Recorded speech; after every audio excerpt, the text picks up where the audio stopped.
माँ गजलक्ष्मी पूजा ପାଇଁ ଚାନ୍ଦା ମାଗିବାକୁ ଆସିଛନ୍ତି। ଆଙ୍କର ଆଉ କିଛି କାମ ନାହିଁ। ଦଶହରାକୁ ଦିଅ, ଗଣେଶ ପୂଜାକୁ ଦିଅ, ଯାହା କହିଦେ ମୋ ମା ନାହିଁ। ହେଲେ ତୁ ତ ଅଛୁ। ତୁ ଯିବୁ ନା ଏଇନେ ମୋ ଝାଡ଼ୁଟା ଦେଖିବୁ। ଗଲେ ନାଇଁ ମା ସେମାନେ କହିଲେ ତୁ ତ ଅଛୁ ଆଉ କିଏ ନଥାଉ। କ'ଣ ହେଲା? ସେ ବାଡ଼ିର ଏଡ଼େ ସାହସ ତତେ ଏମିତି କହିଲା? କାଇଁ ଉଠିଲୁ ଉଠିଲୁ। ତମେ କ'ଣ ମୋ ଝିଅକୁ କହିଲ? ହଁ ନାଇଁ ନାଇଁ ତମର ଏମିତି କହିବାଟା ଠିକ୍ ହେଉଛି? ତମେ କ'ଣ କହିଲ ମୋ ଝିଅକୁ? ନା ସିଏ କଥା କ'ଣ କହିଲ?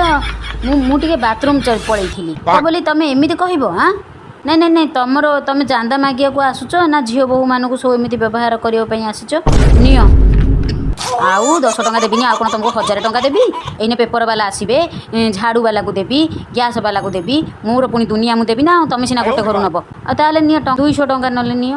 ମୁଁ ଆଉ ତାଠୁ ଅଧିକ ଦେଇପାରିନି। 200 ବି ହେବନି? ନାଇଁ ମୁଁ ତାହେଲେ ଆଉ ଅଧିକ ଦେଇପାରିନି। ତମ ଇଚ୍ଛା ହେଲେ ତମେ ନିଅ ନହେଲେ ନ ନିଅ, ମୋର ଆଉ ନାହିଁ ଦେବାକୁ।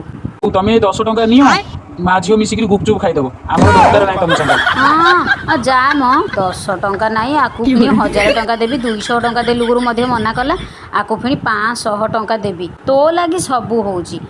ଭଲସେ ତାଙ୍କୁ କହିକିରି ବୁଝେଇକି ନ ଆସିକି ତାଙ୍କୁ ଜଗେଇକିରି ଆସିଛି। ଯା ମ ନ ନେଲେ ନ ନିଅନ୍ତୁ, ଆମେ ଯାଇକିରି ହୁଣ୍ଡିରେ ପକେଇଦେବା ମାଆଙ୍କୁ।